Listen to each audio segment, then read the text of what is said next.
Welcome to the T-Pac Arcade. Today's game is Dangerous Seed for the Sega Mega Drive. In this 1990 shoot-'em-up from Namco, the Danger Seed aliens are trying to destroy humanity and stuff, so it's up to you and the Moon Diver to stop them. But what is the Moon Diver? Well, it's a spaceship made of spaceships. Yeah, you get to pilot a configurable intergalactic death bus made up of smaller alpha, beta, and gamma crafts. But not right away. Santa makes you wait till the 25th for presents, and Dangerous Seed makes you wait till Stage 5 for the final addition to the Moon Diver. That's not to imply you always get to keep it though. Each subship is destroyed after 3 hits, and you can only recover them with a restore power-up.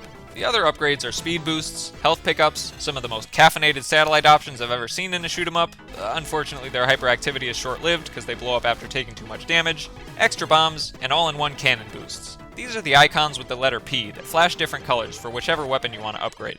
Red is the Wave Beam, which is my favorite weapon at full power because it takes up at least 3 parking spaces and doesn't feel the least bit guilty about it. Green is some kind of Plasma Blast, which is the only weapon with enough fashion sense to match the auxiliary homing rings that shoot out from the sides of your ship.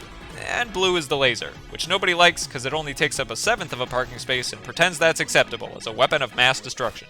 The most novel aspect of Dangerous Seed is how you can adjust the way these weapon upgrades fire by changing the configuration of your ship. With a fully assembled Moon Diver, you get 3 variations. I found that the first configuration was best for stages, since it concentrates most of your firepower straight ahead to take out incoming enemies. And the second configuration was best for boss battles, because it lets you attack from the sides of the screen where things are generally safer. Safer is a pretty generous statement though. The whole game features the same sort of enemy waves, mothership turrets, and roaming bosses, but each successive level just gives them more guns, and presumably more caffeine than your satellite options. Dangerous Seed does have an easy mode, but it cuts out a handful of levels, so I opted to play on normal mode with the handicap of save states before and after each boss battle. That way I could keep retrying the same sections without running out of credits or losing my cannon upgrades. They say cheaters never prosper, but cheating at video games is fun. Plus, I saved the world from evil alien bugs, so give me a break.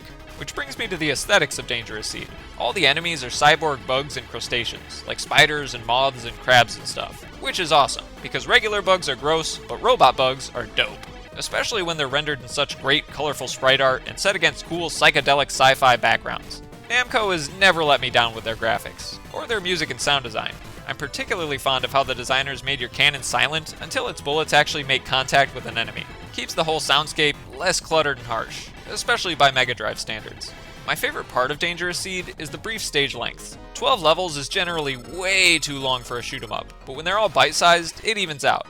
And it's much less of a slog to replay the same sections when you know that the next boss fight isn't too far away. I also like the different bomb types for each configuration of the Moon Diver, especially the Ripple Bomb from Configuration 2. That thing is so overpowered that I used it on almost every boss battle. I just wish there was an unlimited supply of bombs so my hoarder mentality wouldn't kick in and mentally yell at me for using them all up on the final boss, which looks like some kind of lavender rose with a tiny angry face inside a bigger angry face. Sorta like how my Moon Diver is a handful of tiny angry spaceships inside a bigger angry spaceship. Funny how everything comes full circle like that. Overall, Dangerous Seed is a sleeper hit as far as I'm concerned. It's like the perfect blend of 80s and 90s shoot-'em-up sensibilities, all wrapped in a sick, modular, psychedelic, sci-fi, outer space insect crab robot package. Just the way I like it.